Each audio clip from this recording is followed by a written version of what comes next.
Assalamualaikum warahmatullahi wabarakatuh.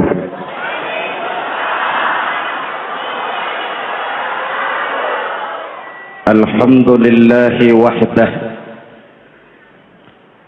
sadaqa wa'dah wa nasara 'abdah. Wassalatu wassalamu ala man la nabiyya ba'dah, Sayyidina Muhammad ibn Abdullah wa ala alihi wa sahbihi wa mawala, amma ba'du.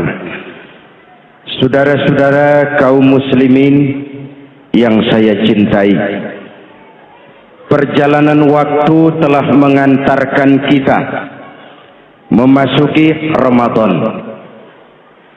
Kata orang, jauh berjalan banyak dilihat, dan pengalaman adalah guru yang paling bijaksana.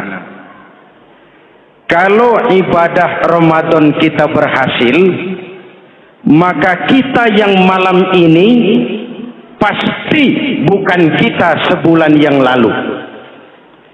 Kita yang malam ini adalah kita yang telah ditempa, digojlok, digembleng oleh kawah candra di mukanya Ramadan. Dan setelah perjalanan panjang, perjuangan mengendalikan diri dan menahan nafsu, kita akan merayakan Idul Fitri.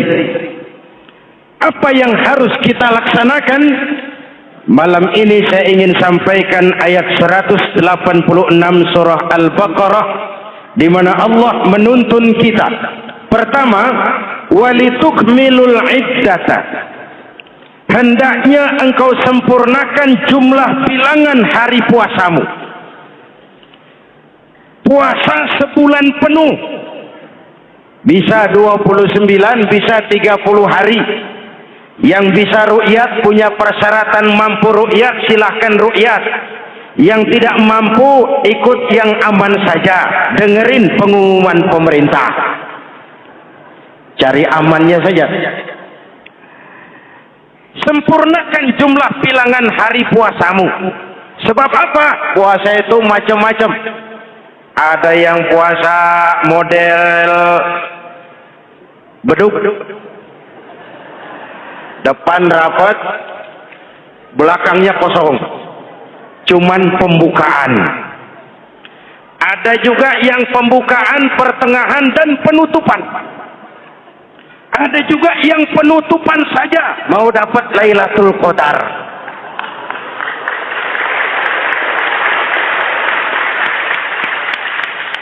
Allah berpesan, walitukmilul iddata, sempurnakan jumlah bilangan hari puasamu. Puasa itu sebulan penuh. Setelah selesai itu, walitukabbirullaha ala ma hadakum, hendaknya engkau agungkan, engkau bertakbir, mengagungkan Allah yang telah memberikan hidayah kepadamu. Tidak ada takbiran sebelum selesai Ramadan. Walitukmilul iddata, itu dulu, sempurnakan jumlah bilangan hari puasamu. Selesai, baru walitukabbirullah. Jangan lebaran masih seminggu sudah Allahu Akbar, Allah ngiko. Walitukmilul iddata, sempurnakan dulu jumlah bilangan hari puasamu. Ini adab. Selesai, walitukabbirullah, baru engkau bertakbir, agungkan nama Tuhanmu. Kenapa? Ala ma hadakum, yang telah memberikan petunjuk dan hidayah kepada kita semua. Saudara, kalau bukan lantaran hidayah Allah, berat sebulan penuh enggak makan, lapar melilit perut, haus mencekik tenggorokan. Kalau bukan hidayah, berat melawan nafsu. Kalau bukan hidayah, berat melawan setan. Bagaimana enggak berat? Dia lihat kita, kita enggak lihat dia. Ini kan curang musuh begini. Semata-mata karena hidayah dari Allah. Insan paling mahal, mutiara paling berharga, tidak lain adalah hidayah. Saudara lihat dalam sejarah, kadang-kadang anak Nabi tidak dapat hidayah. tidak terpanggil mengikuti kebenaran. Kan'an, anak Nabi Nuh. Betul? Kadang-kadang bapak Nabi tidak dapat hidayah. Azar, bapaknya Nabi Ibrahim. Ibrahim penegak tauhid, bapaknya produsen berhala. Kadang-kadang istri Nabi tidak mendapat hidayah, kafir, istrinya Nabi Lut. Kadang-kadang paman Nabi tidak dapat hidayah, ingkar, Abu Jahal, Abu Lahab, paman Nabi kita. Anak Nabi, bapak Nabi, istri Nabi, paman Nabi, hidayah tidak datang. Mereka tidak terpanggil mengikuti kebenaran. Alhamdulillah, kita yang ponakan Nabi aja bukan.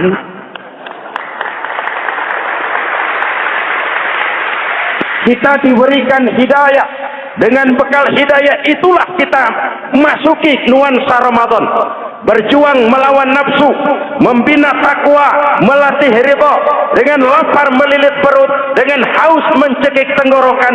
Allahumma lakasumtu, Tuhan, untuk Engkau saya laksanakan ibadah ini. Oleh karena itu, jaga hidayah ini baik-baik, karena dia merupakan intan paling mahal, mutiara paling berharga dalam kehidupan kita. Diberikan kita kedudukan yang tinggi, alhamdulillah. Diberikan kita harta yang banyak, alhamdulillah. Tapi itu semua belum ada artinya ketimbang yang bernama hidayah. Maka hidayah inilah yang harus kita jaga baik-baik. Hidayah inilah yang harus kita pelihara. Kita bertakbir kepada Allah, mengagungkan nama Allah yang telah memberikan hidayah kepada kita. Kalau tidak lantaran hidayah, berat melaksanakan ibadah puasa sebulan suntuk. Dengan ibadah Ramadan, kita melakukan pemutihan vertikal. Orang yang keluar dari Ramadan dengan ibadah benar, seperti bayi baru dilahirkan oleh ibunya, tidak punya dosa kepada Allah. Idul Fitri, kembali kepada fitrah. Tapi kan kita tidak cuma punya dosa vertikal, kita juga punya dosa horizontal. Kita tidak cuma berdosa kepada Allah, kita juga sering salah kepada sesama manusia. Betul? Inilah momen lebaran itu. Dosa kepada Allah, taubat langsung kepadanya, sonder calok. Dosa kepada sesama manusia, saling memaafkan. Sebab apa? Satu hadis meriwayatkan, selesai sholat Id, sahabat mendengar Rasul mengucapkan amin sampai 3 kali. Amin, amin, amin. Heran sahabat. Gak ada angin, gak ada hujan. Amin 3 kali ya Rasul. Ada apa? Kamu gak tahu? Gak tahu. Barusan selesai sholat, malaikat Jibril turun. Lalu, Muhammad, saya mau berdoa kepada Allah. Mau kamu aminkan? Silakan Jibril, berdoalah, saya akan mengaminkan. Jibril berdoa, Rasulullah amin. Doanya 3 macam permohonan. Nabi 3 kali mengucapkan amin. Kalau malaikat Jibril yang doa, Nabi yang mengaminkan. Kalau bahasa Inggris, ilokan.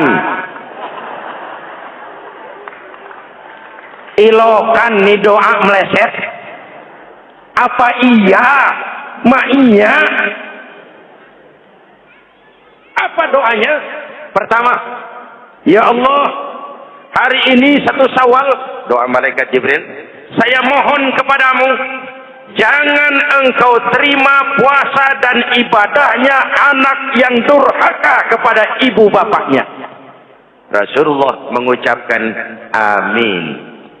Jelas? Belum tentu memang setiap kita orang tua, tapi pasti setiap kita anak. Jikalau anak punya ibu dan bapak, seorang anak yang puasa Ramadan, tarawih malam hari, bayar zakat, tadarus Al-Quran, jikalau sudah durhaka kepada kedua orang tuanya, didoakan oleh malaikat Jibril, diaminkan oleh Nabi, supaya puasa dan ibadahnya tidak diterima. Na'udzu. Maka selesai sholat Idul Fitri, tugas yang paling utama minta ridho ibu dan bapak. Satu. Yang kedua, ya Allah, hari ini 1 Syawal, saya mohon kepadamu, jangan engkau terima puasa dan ibadahnya istri yang durhaka kepada suaminya. Rasulullah mengucapkan amin. Jangan engkau terima puasa dan ibadahnya istri yang durhaka kepada suaminya. Ibu-ibu tanya, Pak, kalau suami yang durhaka sama istrinya bagaimana, Pak? Nah, ibu-ibu, Rasulullah tidak menjelaskan itu.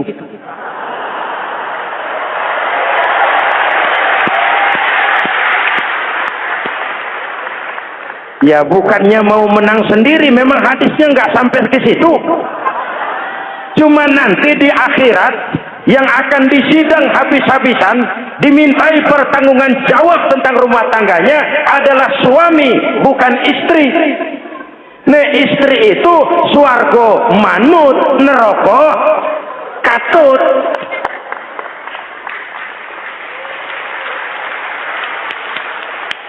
Yang ketiga, ya Allah, hari ini 1 Syawal, saya mohon kepadamu, jangan engkau terima puasa dan ibadahnya muslim yang tidak mau memaafkan sesama saudaranya muslim. Memberi maaf lebih berat daripada minta maaf. Tapi memberi maaf lebih mulia daripada meminta maaf. Kalau kita sudah minta maaf, orang tidak mau memaafkan, itu tanggung jawab dia kepada Allah. Orang macam itu yang tidak mau memaafkan sesama saudaranya, didoakan agar puasa dan ibadahnya tidak diterima oleh Allah Subhanahu. Riwayat lain menceritakan, satu hari Nabi lagi kumpul dengan sahabat. Nabi tanya, saudara-saudara, atadruna manil muflis? Tahu nggak kamu siapa orang yang bangkrut, orang yang sial, orang yang celaka? Siapa? Macam-macam jawaban sahabat. Ada yang bilang, al-muflisu fina man la dirham lahu wala mata'. Menurut pendapat kami, orang yang sial, yang bangkrut, yang kagak punya duit. Apalagi mau lebaran kayak begini. Bangkrut bener, Bang. Kadang-kadang yang habis belanja pulang bukan langsung ke rumahnya, ngeneng-ngeneng di depan tetangganya. Manas-manasin orang. Hadirin yang saya hormati, semua diukur dengan kacamata materi. Apa jawab Nabi? Bukan. Orang bangkrut bukan yang nggak punya duit. Orang bangkrut itu orang yang nanti di hari kiamat datang menghadap Allah dengan membawa pahala sholat, pahala zakat, pahala puasa, karena di dunia rajin ibadah. Cuman sayang, di sisi lain dia datang bawa dosa karena pernah nyaci maki orang, pernah fitnah orang, pernah makan harta orang dengan cara yang zalim, pernah mengalirkan darah orang dengan cara yang tidak benar. Enak dia setor, Tuhan lapor, ini pahala sholat saya, ini pahala puasa saya, ini pahala zakat saya mau ke surga. Datang orang, ntar dulu Tuhan, sabar.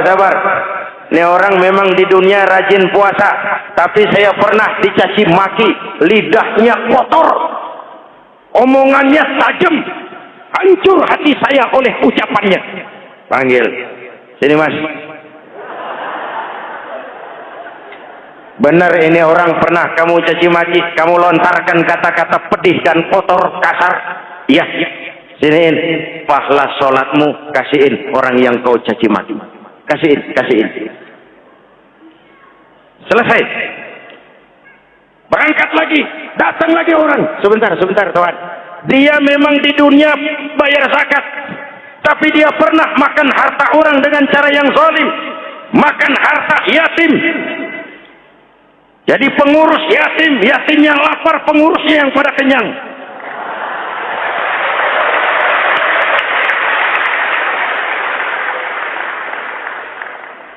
Saya menuntut keadilan. Benar. Siniin pahala zakatmu, kasih orang yang kau makan hartanya. Kalau kebayang kebaikannya habis, yang nagih datang terus. Apa yang terjadi? Dosa orang yang dia sakiti diambil, diberikan kepada dia. Bangkrut nggak? Pahala dipretelin, dosa dikasih. Modal buras, tagihan utang datang terus. Bangkrut bin wangpak alias sial dangkalan. Tahu sial dangkalan? Itu namanya udah jatuh ketiban ember. Jatuhnya sakit, ketiban embernya bonyok. Kita tidak ingin jadi manusia yang rugi dan bangkrut. Karena itu, jikalau ibadah Ramadan memperbaiki hubungan kita kepada Allah, maka Idul Fitri dengan silaturahmi lebarannya memperbaiki hubungan antar sesama manusia, agar kita jangan termasuk golongan orang-orang yang bangkrut. Karena cuma baik hubungannya kepada Allah, tapi tidak baik hubungannya dengan sesama manusia. Ada orang yang pernah difitnah, ada orang yang pernah dicaci maki, ada orang yang pernah dijelek-jelekin, ada orang yang hartanya dia makan dengan cara yang zalim, ada orang yang dia alirkan darahnya, dia bunuh tanpa alasan yang benar. Itu semua akan jadi bebannya di akhirat nanti. Kalau dia menyangkut hakul adami, hak-hak manusia, maka kita harus minta maaf kepada yang bersangkutan. Rasul mengajarkan, ma min muslimaini yaltaqiyani fayatasafahani illa ghafarallahu dzunubahuma. Apabila dua orang Islam bertemu lalu bersalam-salaman, Allah hapuskan dosa yang terjadi di antara kedua orang itu. Jadi baik hubungan kita kepada Allah, jalur hablum minallah, dan baik juga hubungan kita dengan sesama manusia, hablum minan nas. Keduanya ternyata saling berkaitan.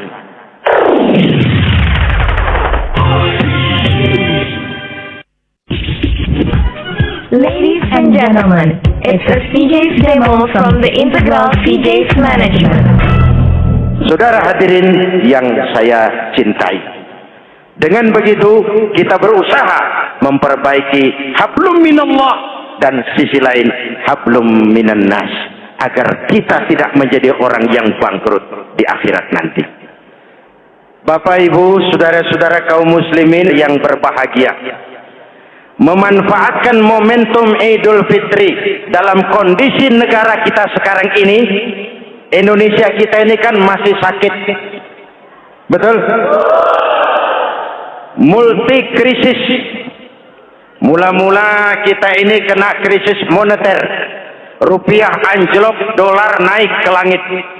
Sampai pernah April 97 dolar mencapai 17 ribuan dari 2.500. Apa enggak kolab? Itu pasti bukan mainan rakyat kecil. Mereka yang dapat kredit BLBI rame-rame borong dolar.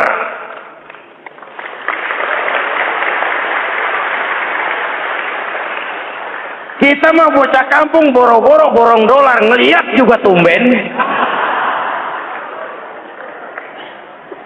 Akibat krisis moneter muncul yang lebih makro, krisis ekonomi.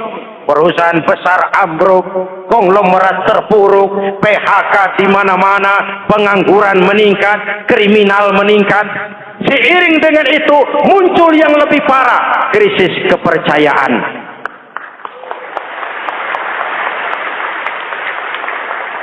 Benih-benih perpecahan bertebaran di mana-mana. Dampaknya masih sangat terasa sampai sekarang ini. Kita lihat sekarang ini, Aceh belum selesai, Papua minta merdeka, Timur cerai. Dalam kondisi seperti inilah momentum Idul Fitri harus jadi lem perekat yang menjaga keutuhan kita. Sampai Rasulullah berpesan, ini 3 pesan utama beliau yang saya sampaikan malam ini. Pertama, silman qata'at, bersilaturahmilah kau kepada orang yang marah denganmu. Kalau orang baik, kita baik lagi, pantas. Memang mestinya begitu. Tapi bersilaturahmilah kepada orang yang marah denganmu. Kita harapkan lebaran nih yang silaturahmi jangan cuma kita rakyat di kampung, tapi yang ngaku atau diakui sebagai pemimpin, para elit politik di atas saling bersilaturahmi.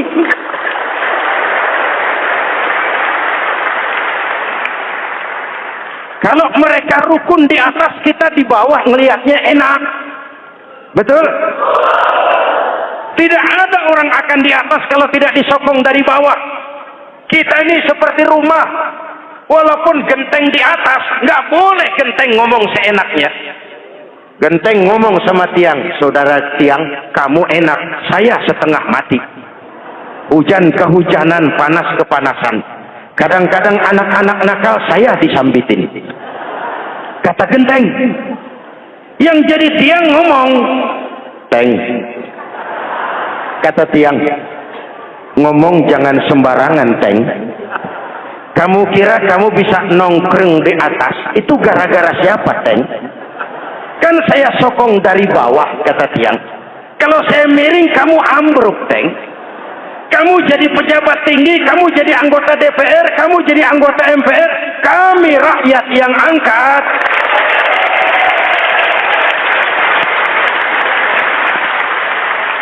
Jangan udah di atas pada berebut turu-turu dia melulu, capek rakyat. Ada yang jadi anggota dewan cuman pengen petatang peteteng, cari prestise dan gengsi.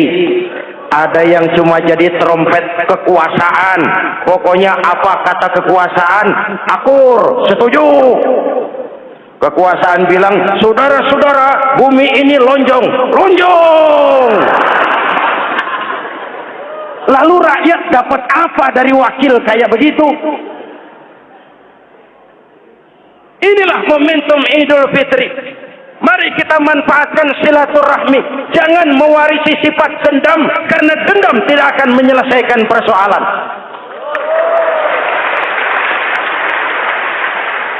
Ini ada warisan sejarah yang nggak sehat.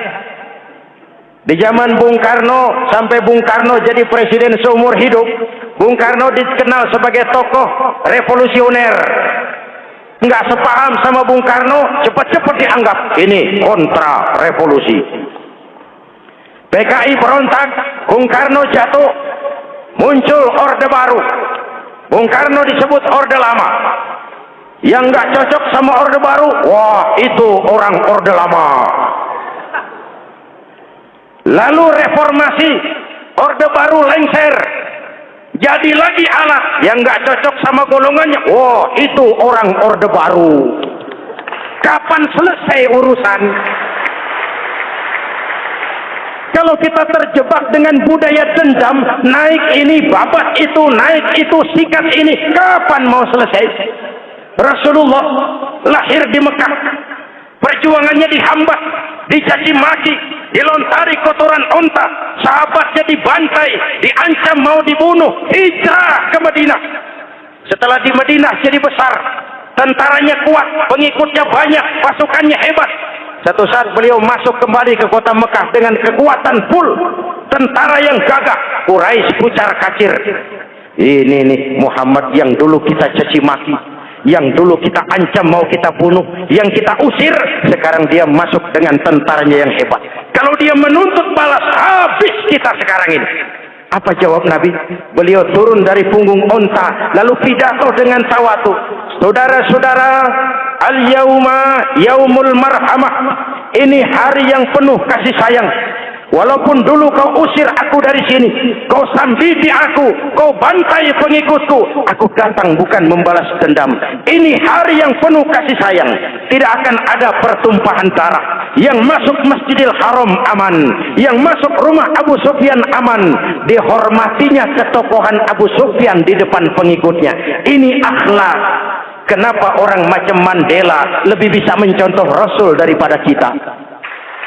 Mandela yang 27 tahun mendekam dalam penjara, dia keluar tanpa bawa benih-benih dendam. Dia satukan Afrika Selatan, dia bimbing Afrika Selatan menuju kejayaan dan kemajuan. Kenapa Mandela yang tidak kenal Pancasila bisa lebih mencontoh akhlak Rasul ketimbang kita yang katanya orang-orang pengikut sunnah? Saya khawatir. Ya bukan berarti saya tidak setuju. Hukum harus tetap ditegakkan. Tapi kalau terus cari kambing hitam, kambing hitam, kambing hitam, kapan kita dewasa? Semua usut, saya khawatir nanti pun satu saat Nabi Adam bakal diusut. Kenapa dia makan buah huldi? Kita jadi keleleran di Lebak Bulus begini. Kalau enggak kan kita masih di surga aja. Mari kita dewasa, mari introspeksi. Silman kotoak. Mudah-mudahan nanti lebaran kita pengen lihat nih. Kalau yang di atas sudah pada satu, kita yang di bawah enak.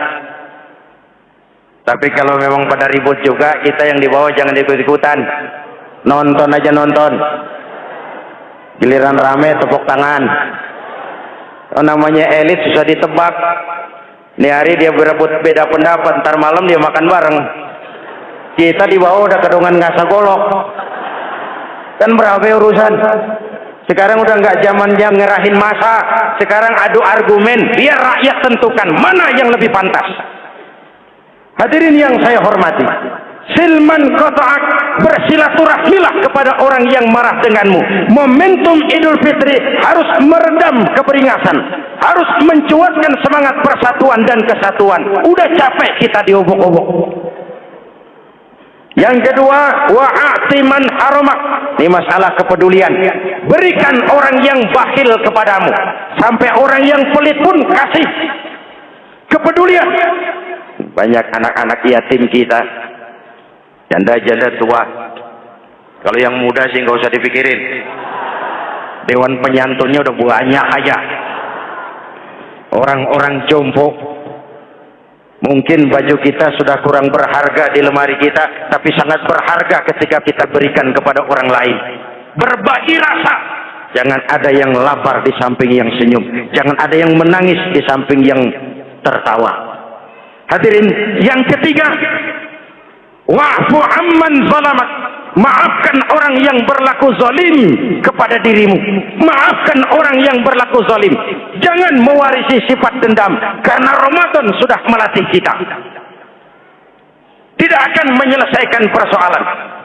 Dengan semangat ini, maka persatuan, kesatuan, kerukunan dan kekompakan akan lebih mudah kita wujudkan. Kita ingin Indonesia esok lebih baik daripada sekarang ini. Amin.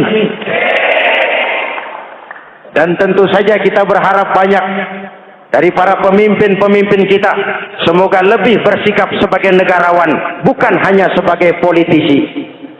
Karena jujur, saya ingin berkata, reformasi memang telah melahirkan politisi, tapi belum banyak melahirkan negarawan. Negarawan adalah orang yang ngayomi seluruh rakyat. Sekarang rakyat cuma di atas namakan. Biar banyak banget, kalau tidak mendukung dia, dianggap bukan rakyat. Biar dikit banget, kalau pendukungnya, itulah rakyat sejati. Ini pemimpin model apa kayak begini?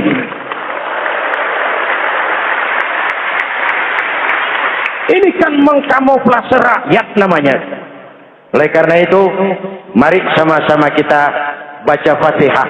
Kita niat, mudah-mudahan suasana sesudah Ramadan benar-benar kondusif agar kita bangsa ini bisa keluar dari kesulitan besar yang kita hadapi sekarang ini. Para pemimpin kita semakin kompak dan bersatu, rakyat juga semakin terayomi. Ala hadhihi niyyah wa ila hadratin Nabi. Al-Fatihah. Bismillahirrahmanirrahim. Alhamdulillahirabbil alamin. Arrahmanir rahim. Maliki yaumiddin. إياك نعبد وإياك نستعين اهدنا الصراط المستقيم صراط الذين أنعمت عليهم غير المغضوب عليهم ولا الضالين آمين بسم الله الرحمن الرحيم آمين الحمد لله رب العالمين اللهم صل على سيدنا محمد وعلى آله وصحبه أجمعين ربنا تقبل منا صلاتنا وصيامنا وقيامنا وتخشعنا وتعبدنا وتمم تقصيرنا يا أرحم الراحمين اللهم اجعلنا من السعداء المقبولين ولا تجعلنا من الأشقياء المردودين اللهم أعز الإسلام والمسلمين وانصر من نصر الدين واخذل من خذل المسلمين اللهم أفضل ما قلته أنا والنبيون من قبلي لا إله إلا الله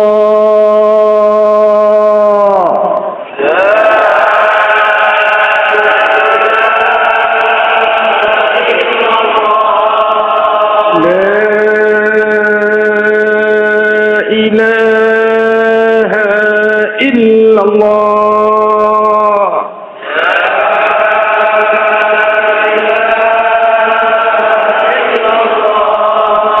محمد رسول الله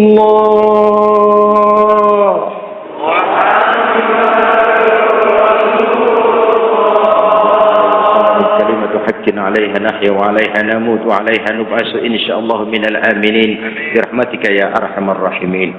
أوصيكم ونفسي بتقوى الله. والسلام عليكم ورحمة الله وبركاته.